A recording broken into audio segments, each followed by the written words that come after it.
Hi, all, and welcome to our first episode on our professional perspective series of What Cause Inspires You.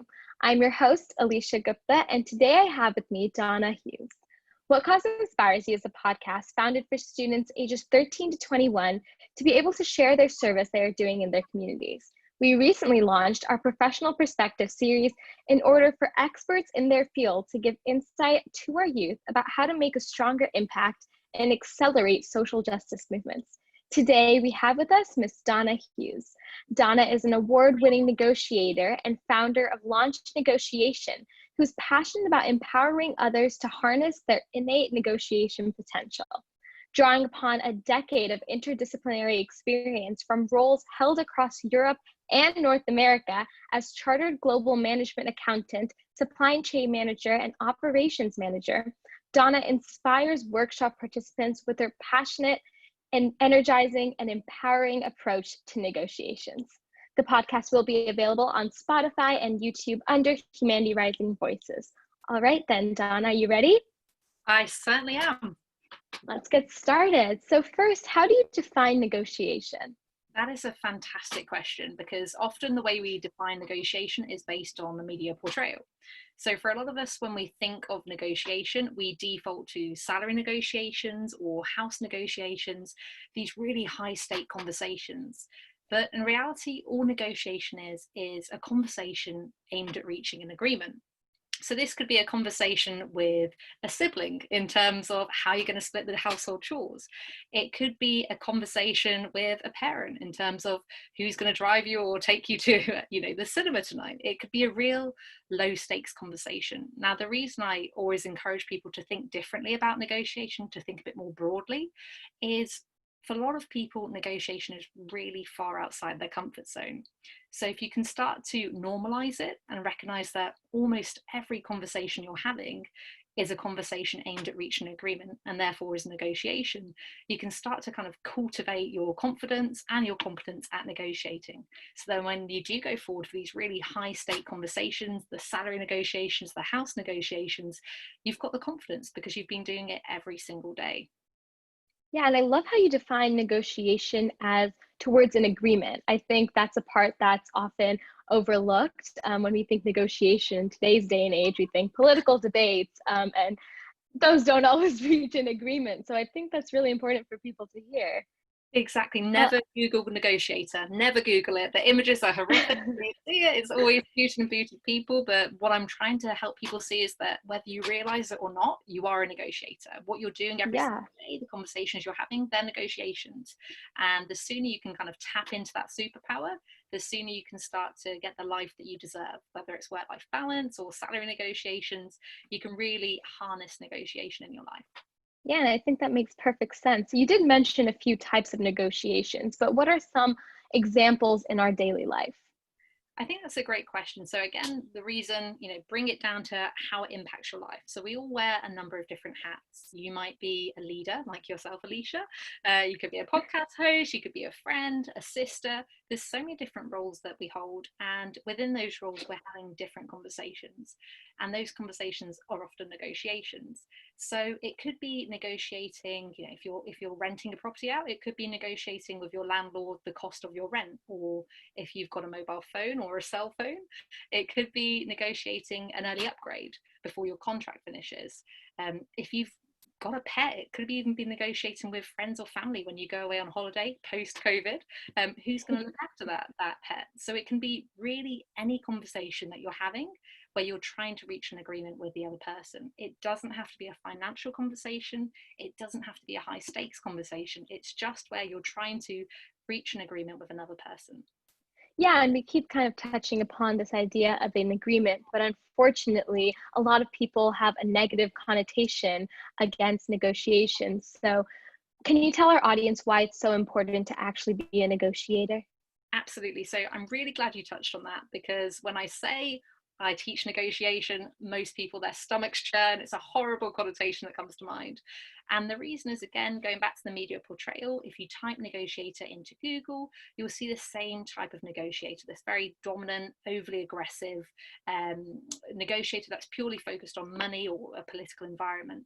But negotiation is everything. It's all different aspects of our lives. And so when we negotiate, it's really about building relationships. Now, going back to theory, decades ago, the most dominant approach of a negotiator would be that you had to be aggressive and you had to be very hard bargaining. So I always like to think of a garage sale example where, you're meeting that person, it's a one-off interaction, and you go in with an absolutely ridiculous offer on one of their family heirlooms. You can get away with it because you're never seeing that person again. And hey, they might give you it for 50p, even if it's, or 50 cents, even if it's priced at, $100. Chances are it's not going to work, but it's a one-off relationship. You're going to run that risk. When it comes to our day-to-day relationships, when it comes to the longer term ones, you can't operate with that type of strategy because these people are in your life more than those 5 minutes. And so you have to approach it more from a collaborative standpoint. And by collaborative, I mean not just looking at it as a win-lose situation, but actually looking at how you can add value to the relationship, how you can cultivate a solution that's going to add value for both of you. And so that's something that I think is really important for a lot of people to reassess how they think about negotiation. Is that actually from their own experience, or is it just what they've seen in the films? One of my favorite examples is an episode of Friends where Chandler is going to get a ring for Monica. I'm showing my age here. And Phoebe goes into the jewelers with him, and Chandler makes it very clear that is the absolute ring that he needs to engage to Monica. And they ask how much the ring was. I think it was around $9,000, and Phoebe counters with, will you take $10? And again, that's a ridiculous situation, but it's that extreme, that's the portrayal. You're just going in with a really ridiculous price. But negotiation really isn't about that.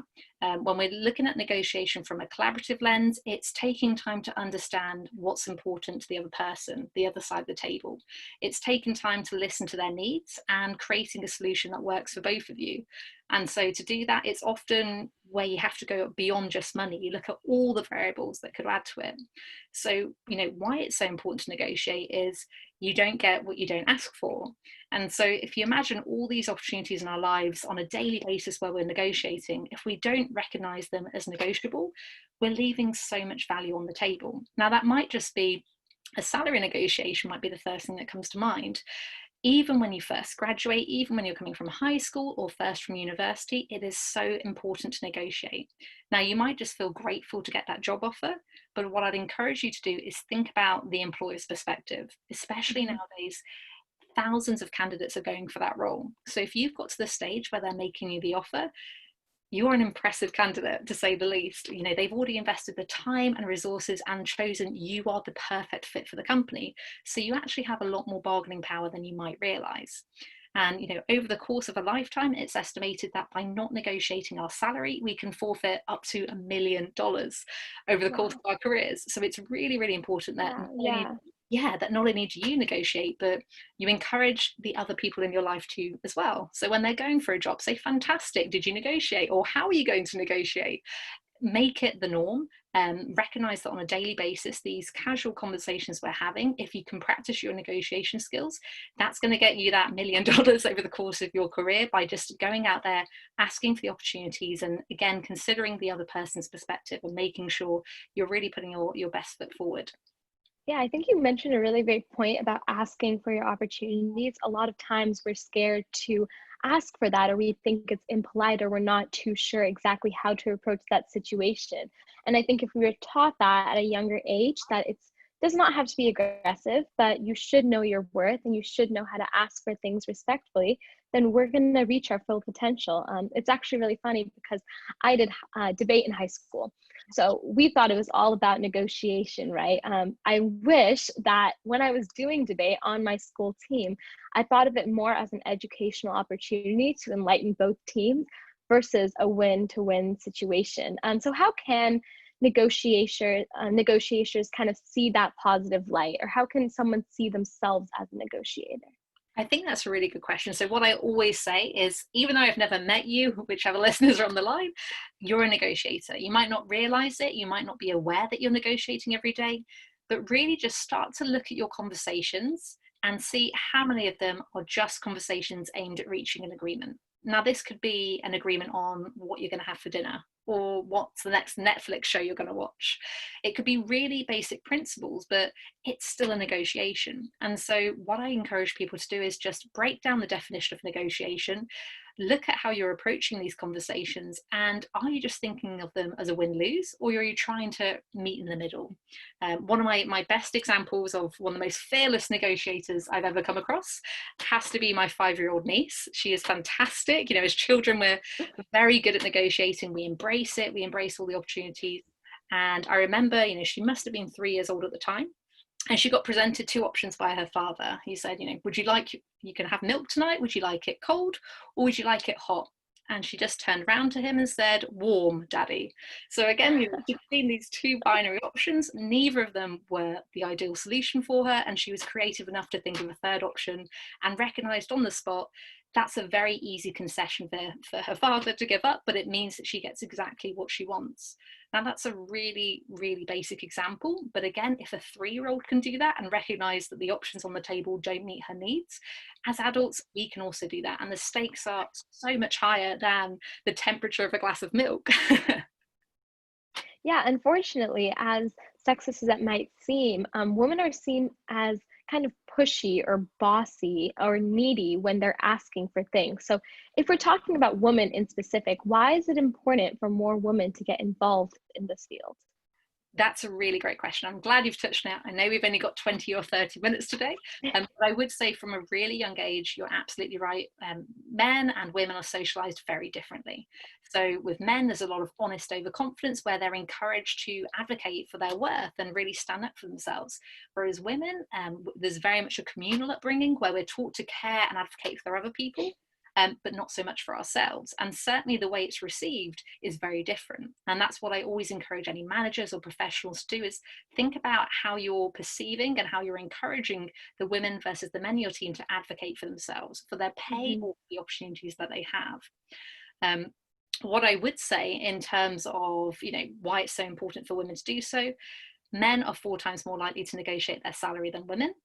And this is where that $1 million over the course of your career really comes to life. So think about your network and think about just asking them, have you ever negotiated your salary? Ask that question to the men and women, and you'll see that statistic will come to life.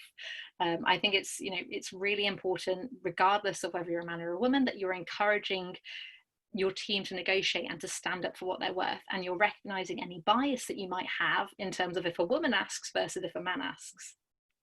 Yeah, and I think that's something I need to keep in mind too as I start into the job field. It's something we all need to learn just in general as we begin working with employers for different companies. But for some of our student-run organizations, what are some examples of effective negotiation that you've seen, and how can it play into their social justice movements? I think that's a great question. So often when we think of an effective negotiator, we go straight to the dominant media portrayal. So you've got someone, usually a man, suited and booted, usually aggressive fist on the table. And so it creates this really dangerous perception that you have to be aggressive, you have to have your voice heard to be an effective negotiator. Really, what our challenge is, some of the most effective negotiators will leverage emotional intelligence. So they will take the time to plan ahead of the meeting, to consider the mindset of the other party and ask open questions, and foster open communication to understand more about the other person's position. So regardless of what's at stake in the negotiation, by taking the time to understand more about the other party's perspective, you're going to be able to far more effectively position yourself in a negotiation. So, for example, for some of the student-led organisations that you mentioned, think about what it is you're trying to achieve. Maybe it's greater exposure for your student-led organisation. Maybe it's even funding. Think about what it is you're trying to achieve. Then consider yourself in the shoes of the other organisation. What would they have to gain from giving you that extra funding? What would they have to gain from giving you that extra exposure? And there's also often a lot that they can gain from it. It's great for their reputation, especially if it's social causes that you're advocating. It's great leadership development. There's a whole host of different benefits. But again, it's taking time to think about the other party's perspective. And when you're creating the proposal, making sure that that addresses those needs. Yeah, and as a student founder and CEO of my own nonprofit, I think I can definitely attest to that. When I was pitching to my suitcase companies that I was working with for my nonprofit, Needed But Forgotten, I switched my tactic midway. At first, I was like, our organization can do this, we can provide this. And then after talking to my dad, who's also an entrepreneur, he told me it needs to be you centric. You need to focus the conversation on them. How are they benefiting? And what do they get? And since that changed, I was able to gain a lot more traction. So definitely attest to that fact that that piece of advice works for all of our student organizations, leaders out there listening today. So we did touch upon salary negotiation, but what are some other negotiation aside from salary? That's a great question. So it really depends on what stage you are in your life. So you gave that really wonderful example, Alicia, in terms of the not-for-profit that you're running for. I will go back to salary negotiation just for a second, because often when we think of negotiating a job offer, we just focus on salary. That's, to be honest, for a lot of people, the most important component. But particularly if you're early on in your career, something that might be really important as well could be investment in your learning and development. So, particularly in the current COVID environment, if salary negotiations are off the table, you could explore, well, I'm actually really interested in exploring this professional accreditation. Would you consider investing in this? Or maybe if you're doing studying alongside your professional role, you could ask for additional days off for study leave or for exam days that don't come out of your annual holiday entitlement. So, just to touch on salary very briefly, it's only one component of a much broader package, so recognize that. In terms of other conversations, really wherever you are in your life, there are opportunities to negotiate. I mentioned about, with your cell phone provider, it could be with your parents in terms of, during COVID, when you're taking lessons at the moment, who gets what room, who's ended up in the bathroom while someone's in the guest room. So it really could be anything. And the reason I say just really think as broadly as possible about all the conversations, about everything that matters to you, think about how negotiation could play a role. Really basic examples such as household chores. If you're with siblings and, one of you really enjoys ironing, goodness knows who that would be, one of you really enjoys cooking, then when you're living in a household, why would you just say, let's split it 50-50 and you do half the cooking, I do half the cooking, you do half the ironing, I do half the ironing? Have that conversation. If you've got a strong preference either way, of course it makes sense for one of you to take on the entire cooking and one of you to take the entire ironing. Now, these are real trivial examples, but what I'm trying to illustrate is by embracing negotiation, it could be really small stakes conversations, but it can accumulate to have an enormous impact in our lives. So really think about what is important to you and how can you use negotiation to really achieve the life that you deserve. Yeah, and we don't think of those mundane things as negotiation, such as chores. I mean, if I had that conversation with my brother, I think I'd be doing a lot less of the chores or the other way around. But I think if those skills are honed in at a young age, then we can accelerate them and bring them to the job field when necessary. Exactly. And, again, think of the children in your life. Children are amazing negotiators because they're so creative and they're not willing to just accept the first offer on the table. And I would say one thing about children, they usually go for that opening extreme response. If you've ever offered pocket money to a child and they come in with $1 million, you'll recognize that, they very much have that response of extreme. But you've got to admire their creativity. You've got to admire the fact that they embrace negotiation. And it's something that we have this innate ability when we're younger. We're doing it all the time, whether it's an extra episode of Paw Patrol or 5 more minutes on the swing or an extra half an hour before bed. Children are doing it relentlessly, but we're socialized, particularly as women, but mainly as adults, over the course of our life to not negotiate, to not stand up. And what I'm really saying is it doesn't have to be a win-lose situation. You can create tremendous value for yourself and the other person simply by embracing negotiation, whether it's buying a second-hand car or upgrading your phone early or halving the cost of your wedding, or even if you're going with your student-led organisation for a meal once COVID's over, you can negotiate a team discount when you go there, an extra tray of starters to be thrown in. Think as creatively as possible as you can, and you'll see the world is negotiable. Wow, that's amazing. And I hope we have many, many listeners out there because this is great advice for everybody, whether you're a child or an adult.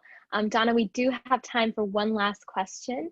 What is your favorite part of having a voice as a negotiator? I really like that question. So my favorite from having a voice up, to be honest, I'd say it's actually having ears to listen to all the stories. So what I'm finding is when I give examples of negotiation, people come to me afterwards and say, hey, I never thought of this example, but I've been able to negotiate this. And there's been so many amazing examples from around the world where women have reached out to me and said, I never thought about negotiating with my husband before, but you know what, I've actually managed to get it that he looks after the kids these days of the week. And what I'm finding is that when people open their eyes to negotiation and when I start to share my stories, people give these amazing examples that you wouldn't instantly go to as a negotiator, but suddenly it springs to life. And you'll know yourself, Alicia, I launched the This Is What a Negotiator Looks Like campaign, and I've been able to reach amazing women such as yourself from around the world that are saying, this is what negotiation means to me, and this is how I'm using it to transform my life. And it's so amazing for me to hear that, because still when I go to Google and I type in negotiator, I see the same image. And what I'm trying to do is change that dialogue and show that anyone can be a negotiator, any age, any gender, anywhere in the world. You are a negotiator and you have the opportunity to embrace negotiation in every aspect of your life. Thank you so much, Don. I think you're doing an amazing job of breaking down those stereotypes of what a negotiator is and what negotiation is, and redirecting the conversation very helpfully. Thank you very much. Of course. You can find at LaunchNeg on Twitter, Instagram, and LinkedIn, as well as Launch Negotiations workshops at www.launchnegotiation.com. That's all we have for today, and be sure to look out for more episodes on our professional perspectives on what cause inspires you. I'm your host, Alicia Gupta, and I hope you guys all continue changing the world.